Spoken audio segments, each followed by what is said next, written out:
जय श्री राम। दोस्तों, एक महर्षि थे, उनका नाम था वशिष्ठ। उनके पास एक गाय थी जिसका नाम था सबला कबरी गाय।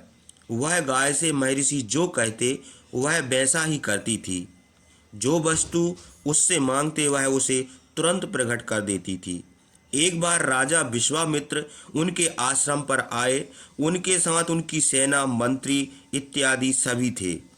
महर्षि वशिष्ठ ने उनका स्वागत सत्कार किया और भोजन तैयार करने के लिए अपनी कबरी सबला गाय को पुकारा। सबले, जल्दी आओ, मेरी बात सुनो। मैं राजा का अतिथि सत्कार करना चाहता हूँ। तुम उत्तम भोजन और सत्कार की सामग्री इकट्ठा करो। जिसकी जैसी रुचि हो उसे वैसा ही स्वादिष्ट भोजन देकर संतुष्ट करो। तुम शीघ्र खाने पीने और चाटने चूसने की सब चीज़ें तथा अनेक प्रकार के भोजन के ढेर उत्पन्न करो। वशिष्ठ की यह आज्ञा पाकर सबला ने प्रत्येक मनुष्य की इच्छा अनुसार भोजन उत्पन्न कर दिया। उसने ईख, मधु, खील, मैर्य, पीने के बहुमूल्य वस्तुएं, पहाड़ के समान ऊंचे गर्म भात के ढेर, खीर, दाल, दही तथा अन्य अनेक प्रकार के स्वादिष्ट भोजन चांदी के बर्तनों में भरे हुए उत्पन्न कर दिए। महर्षि वशिष्ठ के प्रभाव से विश्वामित्र के सब सैनिक इच्छा अनुसार भोजन पाकर बड़े प्रसन्न हुए। राजा विश्वामित्र भी ब्राह्मण, पुरोहित, मंत्री और अपनी रानी समेत महर्षि के अतिथि से बहुत संतुष्ट हुए। इस प्रकार सम्मानित होकर उन्होंने वशिष्ठ से कहा, हे ब्राह्मण, यद्यपि आप मेरे पूज्य हैं तो भी आपने मेरा बड़ा सम्मान किया। अब मैं आपसे एक प्रार्थना करता हूँ, उसे सुनिए। मैं आपको 1,00,000 गायें दूंगा। आप उनके बदले में अपनी यह सबला कबरी गाय मुझे दे दीजिए। यह गाय श्रेष्ठ रत्न है। राजा को ही रत्न के भोग करने का अधिकार है। अतएव यह रतन रूपी सबला मुझे दे दीजिए। वशिष्ठ ने उत्तर दिया, राजन, 1,00,000 क्या, 1 करोड़ गायें और चांदी के ढेर देने पर भी मैं यह गाय दे नहीं सकता। यह गाय मुझे अपनी कीर्ति के समान सर्वदा रक्षा करने योग्य है। इसी के द्वारा देवताओं के लिए हव्य, पितरों के लिए कब्ब और मेरे जीवन का निर्वाह होता है। अग्निहोत्र, होम, बलिदान, स्वाहा और वष्टकार से पूर्ण होने वाले अनेक प्रकार के यज्ञ इसी के अधीन हैं। राजन, आप सत्य मानिए, यह गाय मेरा सर्वस्व है। यह सब प्रकार से मुझे संतुष्ट करती है। इन्हीं सब कारणों से मैं इसे आपको नहीं दे सकता। राजा विश्वामित्र ने फिर बड़े आग्रह से महर्षि वशिष्ठ से कहा, मैं आपको सोने की जंजीरों में बंधे हुए और सोने की मालाएं पहने हुए, सोने के अंकुशों से भूषित 14,000 हाथी दूंगा। सफ़ेद घोड़े जुते हुए 800 सुवर्णमय रथ, अच्छी जाति के अनेकों रंगों के 1,010 श्रेष्ठ घोड़े और 1 करोड़ गाय आपको दूंगा। आप यह गाय मुझे दे दीजिए। और भी जितना सोना और रतन आदि जो कुछ आप लेना चाहें वह भी मैं आपको देने के लिए तैयार हूँ, किंतु आप यह गाय मुझे दे दीजिए। बुद्धिमान विश्वामित्र के यह कहने पर महर्षि वशिष्ठ ने उत्तर दिया, राजन, मैं किसी प्रकार यह गाय नहीं दे सकता। यही गाय मेरा रतन, धन, जीवन और सर्वस्व है। मैं इसी की सहायता से दर्श और पौर्णमास आदि यज्ञ करता हूँ। सब दिव्य कार्य इसी के द्वारा सिद्ध होते हैं। यही गाय मेरी सब क्रियाओं का मूल है। इसे आप बिल्कुल सच मानिए। अब अधिक कहने से क्या लाभ, मैं किसी प्रकार भी यह कामधेनु आपको ना दूंगा। जब महर्षि वशिष्ठ किसी तरह भी अपनी गाय देने को राजी न हुए, तब राजा विश्वामित्र ने बलपूर्वक उसे छीन लिया। ले चलते समय गाय के आंखों से आंसू बहने लगे।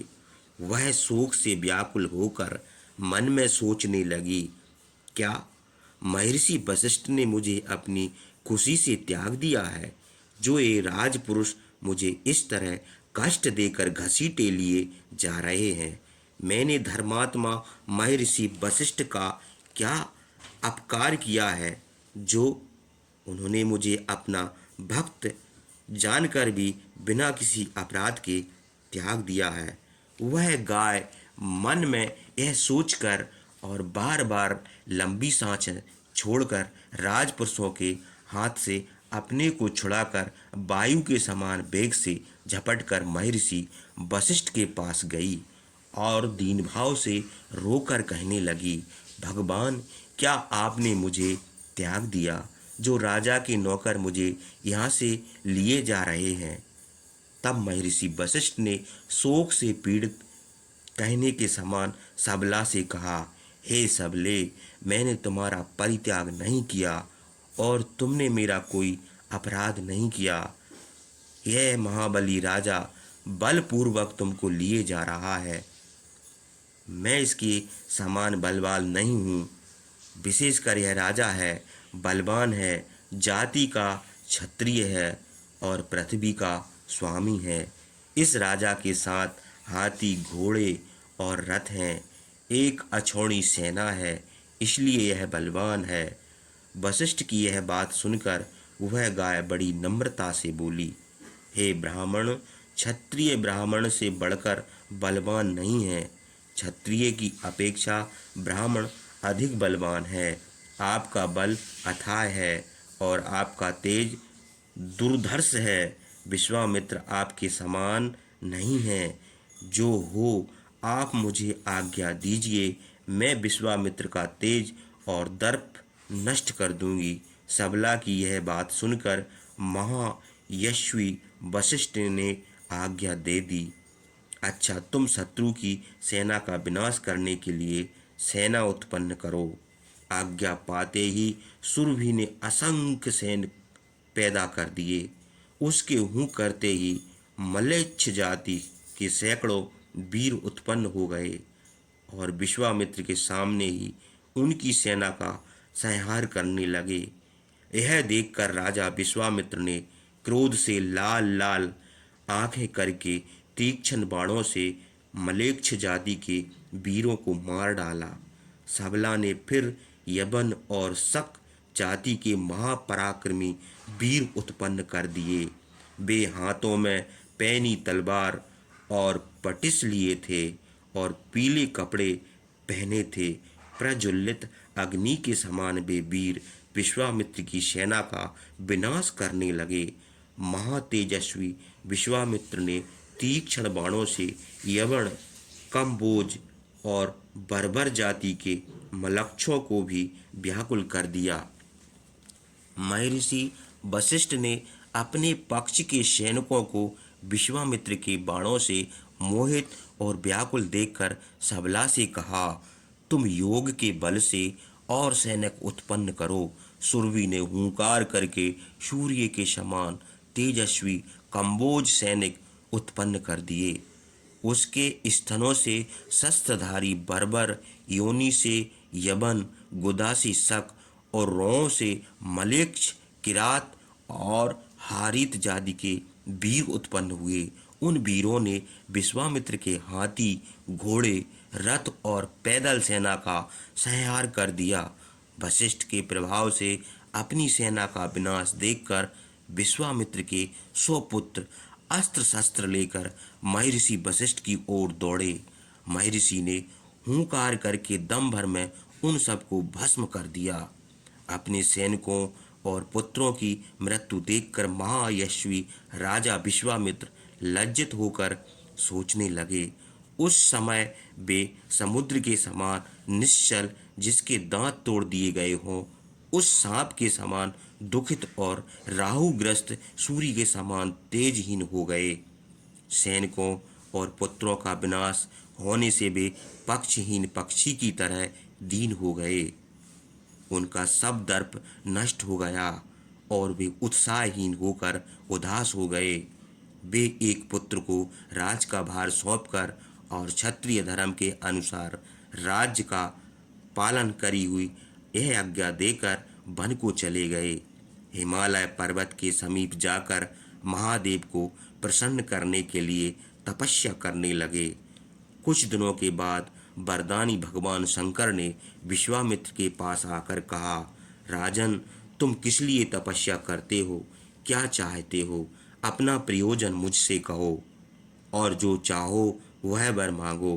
भगवान शंकर के यह कहने पर महातपस्वी विश्वामित्र ने प्रणाम करके कहा, भगवान, यदि आप मुझ पर प्रसन्न हैं तो मुझे सांगोपांग मंत्र सहित रहस्य युक्त धनुर्वेद दीजिए। देवता, दानव, महर्षि, गंधर्व, यक्ष और राक्षसों के जितने अस्त्र शस्त्र हैं वे सब आपकी कृपा से मुझे मालूम हो जाएं। आपकी कृपा से मेरा यह मनोरथ सफल हो जाए, यह मेरी प्रार्थना है।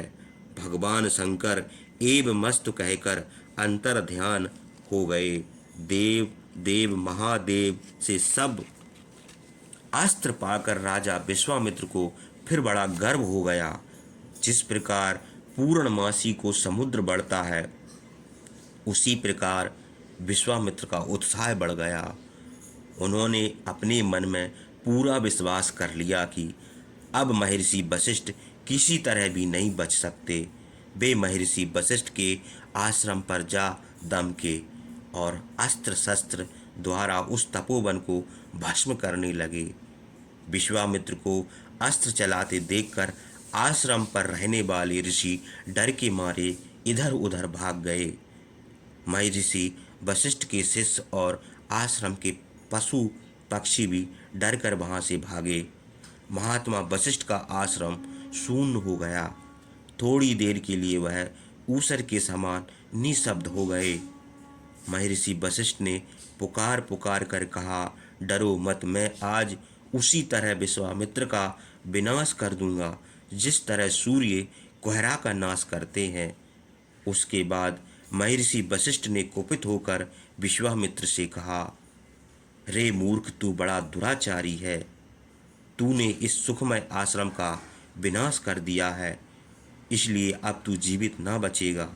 यह कहकर कुपित महर्षि वशिष्ठ ने प्रलय काल की अग्नि और यमदंड के समान अपना दंड उठाया।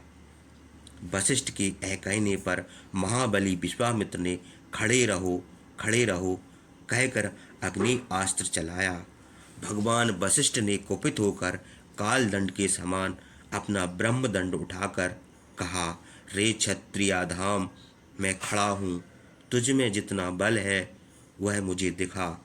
आज मैं तेरा अस्त्र विद्या का दर्प नष्ट कर दूंगा। कहाँ तेरा क्षत्रिय बल और कहाँ मेरा श्रेष्ठ ब्रह्म बल? रे क्षत्रियाधम, देख, और अभी दिव्य ब्रह्म बल प्रकट करता हूँ। यह कहकर महर्षि वशिष्ठ ने ब्रह्मदंड से विश्वामित्र के भयंकर अग्नेय शास्त्र को उसी प्रकार शांत कर दिया जैसे जल अग्नि को शांत कर देता है।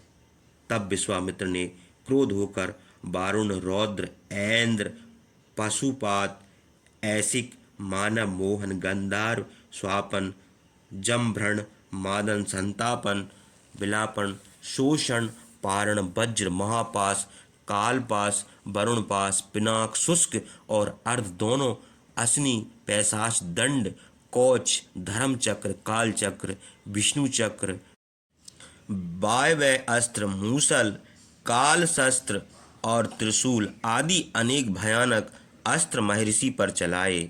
ब्रह्मा के पुत्र महर्षि वशिष्ठ ने अपने दंड से उन सब अस्त्रों को नष्ट कर दिया।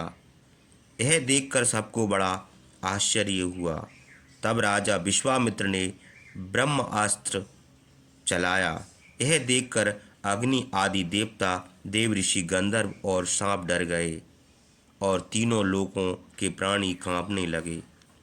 महर्षि वशिष्ठ ने अपने दंड से उस भयानक ब्रह्मास्त्र को भी निष्फल कर दिया।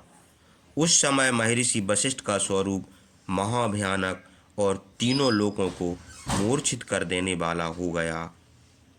उनके प्रत्येक रोमकूप से किरणों के समान आग की चिंगारियां निकलने लगी थीं।